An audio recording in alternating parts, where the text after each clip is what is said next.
Viewer अस्सलाम वालेकुम। उम्मीद करती हूँ कि आप सब खैर-ओ-आफियत से होंगे। तो आज मैं आपको बताऊँगी कैसे आप एक फ़ोल्डर से फ़ाइल को दूसरे फ़ोल्डर के अंदर जो है ना वो कॉपी पेस्ट कर सकते हैं। तो मुकम्मल तरीक़ाकार मैं आपको बताने वाली हूँ, तो आप वीडियो एंड तक लाज़मी देखें। तो जैसे कि हम यहाँ पे अपने कंप्यूटर स्क्रीन पे आ चुके हैं, तो यहाँ पे हमने क्या करना है, फ़ोल्डर एक जो है ना ट्रांसफ़र डाटा को करना है पेन ड्राइव से लैपटॉप के अंदर, ठीक है। पेन ड्राइव के थ्रू हम डाटा करेंगे लैपटॉप में, ठीक है, ट्रांसफ़र करेंगे इसको। तो वो मुकम्मल तरीक़ाकार मैं आपको बताऊँगी। सबसे पहले आपने क्या करना है, आप अपनी यूएसबी अटैच कर देनी है लैपटॉप के साथ इस तरीके से, ठीक है।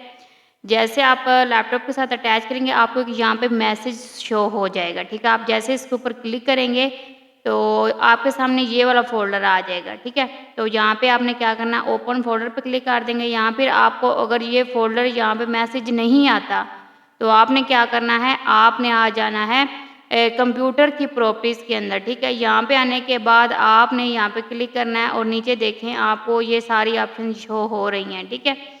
उसके बाद आप क्या करेंगे कि ये आपके यहाँ पे सारे आपको फ़ोल्डर नज़र आ रहे हैं और दूसरा जो आपका पेन ड्राइव का फ़ोल्डर होगा उसको आपने क्या करना है, ओपन कर लेना है।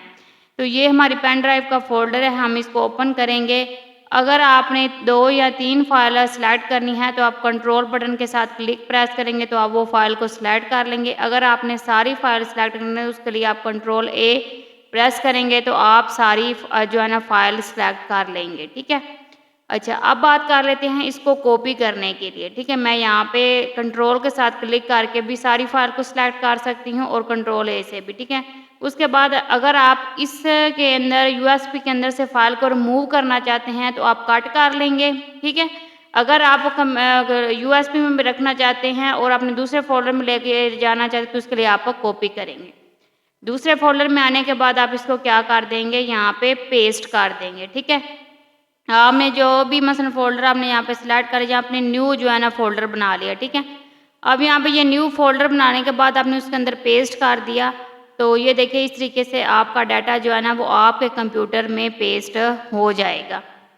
तो ये बहुत ही ईज़ी तरीक़ाकार है। एक मसलन जो आपकी फ़ाइल है उसको एक यूएसबी से पीसी के अंदर ट्रांसफ़र करने का तरीक़ाकार मैंने आपको बताया। तो ये थी जी आज की हमारी इन्फॉर्मेटिव वीडियो। आपको कैसे लगी कमेंट सेक्शन में अपनी राय का इज़हार ज़रूर कीजिएगा। ओके जी, अल्लाह हाफ़िज़, मिलते हैं नेक्स्ट वीडियो।